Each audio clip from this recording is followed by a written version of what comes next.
السلام علیکم. I hope کہ آپ سب ٹھیک ہوں گے. میں بھی ٹھیک ہوں الحمدللہ. بس ان دنوں بہت زیادہ میں تھکی ہوئی ہوں کیونکہ گھر میں بہت سے کام ہیں, بہت سے گیسٹ آتے ہیں. بھائی میرے آئے ہیں ان کی مبارک دینے کے لیے اور میرے بھتیجے کی مبارک دینے کے لیے. تو اپنی فیملی سے بھی بہت سے لوگ آتے ہیں, محلے سے بھی بہت سے لوگ آتے ہیں. تو آج بھی بہت سے لوگ تھے جو کہ 2 بجے کل کے آئے ہوئے تھے اور 2 بجے گئے تھے. اس کے بعد میں نے گھنٹہ ریسٹ کی. تو 3 بجے کا ٹائم تھا. میرا بھائی شروع ہو گیا, جی آئے ہم کہیں چلتے ہیں. تو میں نے اسے بولا کہ بھائی ریسٹ کرنی ہے پلیز, آج ریسٹ کرنے دے اب تھوڑا ٹائم. بولا نہیں جلدی چلتے ہیں. تو میں, میری نانی اور میری امی اور میرا بھائی چل پڑے اور یہاں سے ہم نے ناریل لیا اور یہ انجوائے کیا. اور جی یہاں پہ کھڑے تھے اور مجھے نہیں تھا پتہ کہ ریل گاڑی گزرنے والی ہے. یہاں پہ کافی ٹریفک رکی ہوئی تھی اور ریل گاڑی یہاں سے گئی ہے. مجھے لگتا ہے کہ یہاں پہ ہم نے 15 منٹ انتظار کیا ہے. ایک ریل گاڑی گئی ہے, اس کے بعد دوسری آئی تھی اور ٹریفک کا تو نہ پوچھے یہاں پہ کتنی جمع ہو چکی تھی. اور مجھے یہاں پہ ریل گاڑی اچھا بھی لگ رہا تھا کیونکہ میں نے تو فرسٹ ٹائم ریل گاڑی اتنے قریب سے دیکھی ہے اور میرا کوئی ایکسپیرینس نہیں ہے. میں نے کبھی بھی سفر نہیں کیا, سفر کرنا کوئی دور کی بات, میں نے تو اسے فرسٹ ٹائم اتنے پاس سے دیکھا تھا. اور مجھے اس طرح سے لگ رہا تھا کہ دیکھنے میں بہت ہی ڈینجرس ہے یہاں کا سفر ریل گاڑی میں. لیکن بہرحال جو لوگ سفر کرتے ہیں وہ تو انجوائے ہی کرتے ہوں گے یقیناً. پھر مجھے جو ہے نا غصے میں بھی تھی کیونکہ میں تو جس حالت میں تھی اسی میں اٹھ کے آ گئی تھی. کام کرنے والی ماسی بنی ہوئی تھی, برتن دو کے بس وہی حالت ہوئی تھی. تو یہی تھا کہ گھنٹہ ریسٹ کروں گی, اس کے بعد فریش ہوں گی. لیکن یہ ہے کہ جی بھائی نے پھر بولا کہ چلتے ہیں, یہ شاندار چوک ہے. ہاں جی, میں بتانا چاہ رہی ہوں کہ ہم پہنچ گئے جہلم. اور مجھے تو لگا تھا کہ بھائی یہی بازار میں بولے گا کہ چلتے ہیں. تو یہاں پہ ہم ایک جگہ آئے تھے ربڑی کے لیے اور اسی ربڑی کے پیچھے ہی ہمیں اتنا سفر کر کے بھائی لے کے گیا. اس کے بعد جی ایک آیت بیکری تھی, یہاں پہ ہم گئے ہیں اور پنجاب بیکری کو ڈھونڈتے رہے ہیں. اور ادھر یہ بول رہے تھے کہ یہی اب جو ہے نا آیت بیکری ہے, پہلے پنجاب بیکری یہی تھی. یہاں سے کچھ ناشتہ وغیرہ لیا, بسکٹس لیے جو کہ مجھے ذرا بھی اچھے نہیں لگے, گھر آ کے ٹیسٹ کیا.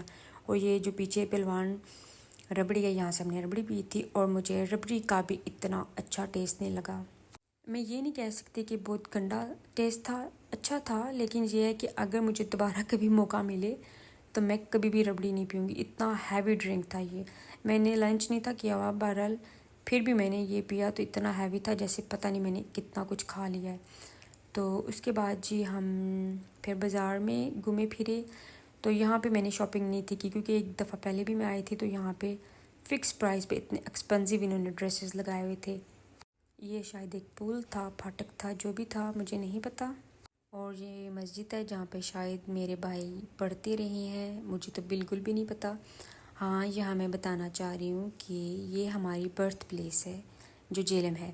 اور یہ ریلوے والی سائڈ ہے, یہاں سے بھی ہم گزرے. اور امی نے بتایا کہ آپ بہت چھوٹی تھی, آپ کو نہیں یاد ہوگا, میری ایک سسٹر یہاں پل سے گزرتے ہوئے بہت ڈرتی تھی اور بلکہ روتی تھی. امی نے بولا یہاں کی تو ویڈیو لازمی بنانا, اسے سینڈ کرنا کہ یہ وہ جگہ جہاں پہ ہم جب واک کے لیے جاتے تھے تو وہ رویا کرتی تھی کہ ڈر لگتا ہے یہاں سے نہیں گزرنا, یہاں سے اسٹیئرز چڑھ کے جاتے تھے.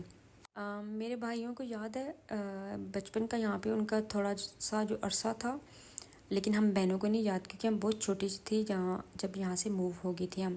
تو جی بھائی کو میرے شوق چڑھا ہوا تھا کہ یہاں پہ ہم نے جو اپنے 2 گھر بنائے تھے ان کو دیکھنا ہے. ایک سلمان پارس میں تھا, اس سائڈ تو ہم نہیں گئے, ایک تھا رشیدہ آباد میں. تو یہاں پہ ڈھونڈتے رہے تو بھائی کہتا ہے, بڑا حیران ہوا, کہتا ہے کہ یہ تو وہ جگہ ہی نہیں لگ رہی, یہ یہاں پہ بہت سی چینجنگ آ گئی ہیں. تو میں نے بولا بھائی 1-2 دن میں فرق پڑ جاتا ہے, تو اب تو یہ سالوں کی بات ہے. تو یہ سبزی فروٹ منڈی تھی, یہاں سے بھی ہم گزرے. اور بس جی بھائی کو جنون تھا آج اتنا چڑھا ہوا کہ رشید آباد میں جو ہم نے گھر بنایا تھا اس کو ڈھونڈنا ہی ڈھونڈنا ہے. کافی جی اس نے ہمیں چلایا بھی, گاڑی میں بھی بیٹھ کے ہم نے دیکھتے رہے ہیں کہ کہاں ہے وہ جگہ, لیکن نہیں مل سکی. تو اس کے بعد ہم گاڑی سے اتر کے بھی کافی وہاں پہ چلے ہیں, تو پھر بھی ہم ناکام ہی رہے ہیں, وہ گھر نہیں میں مل سکا. تو یہاں پہ آ کے میں نے اللہ کا لاکھ لاکھ شکر ادا کیا, ہر وقت کرتی بھی ہوں. اور جب دیکھا میں نے یہ لوگ جھگیوں میں رہ رہے ہیں, کیسی زندگی گزار رہے ہیں اور کافی مطمئن لگ رہے ہیں, اور سوچا کہ یہ بھی لوگ بھی تو ہیں جو کہ اللہ کا شکر ادا کرتے ہیں. تو ہم ہر سہولت ہونے کے باوجود بھی ہم لوگ بہت ہی ناشکرے ہیں. اب اللہ ہی بہتر جانتا ہے کہ یہ لوگ اپنی زندگی کیسے گزارتے ہیں، یہ لوگ جانتے ہیں یا اللہ ہی جانتا ہے۔ اور جو اس کے بعد ہم اتنے چلے ہیں کہ بس میرے تو پاؤں درد کر رہے تھے، اور یہاں پہ لوگوں نے گھر میں چھوٹی چھوٹی شاپس بھی بنائی ہوئی تھی، اور بہت سی بینچیں رکھی ہوئی تھی انہوں نے، مرغیاں، ہر طرف بینچیں تھی یہاں پہ۔ تو آج میں نے جب بھائی کو دیکھا کہ وہ سیڈ بھی ہے، اپنے بچپن کے ٹائم کو یاد کر رہا تھا، اور گھر بھی ڈھونڈنا چاہ رہا تھا، گھر تو ملا نہیں ہے، تو کافی اس کی آنکھوں میں نے اداسی دیکھی تھی۔ ظاہر سی بات ہے، بچپن جہاں پہ گزرا ہوتا ہے وہ وہاں سے بہت سی یادیں اس کو جڑی ہوتی ہیں اس جگہ سے۔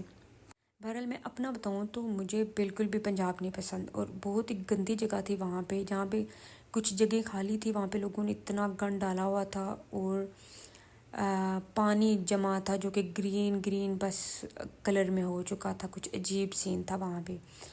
تو اپنے کشمیر کی بات ہی کچھ اور ہوتی ہے، اپنی جگہ کی بات ہی کچھ اور ہوتی ہے، اپنے کشمیر کی بول رہی ہوں۔ بہرحال ظاہر سی بات ہے، ہر بندے کو اپنی ہی جگہ اچھی لگتی ہے جہاں پہ وہ رہتے ہیں۔ ہاں، تو بس یہی سٹوری تھی، اور اس میں یہ بھی بتا دینا تھا کہ ہماری برتھ پلیس جو ہے وہ جہلم ہی کی ہے، اور بس بھائی کو آج کچھ یادیں اپنی سمیٹنی تھی تو بس چل پڑا۔ تو ہم جی منگلہ میں انٹر ہو چکے تھے، اور الحمدللہ یہی ہماری رونقیں ہیں۔ انشاءاللہ نیکسٹ ولاگ میں پھر ملتے ہیں، تب تک کے لیے اجازت چاہتی ہوں۔ اللہ حافظ۔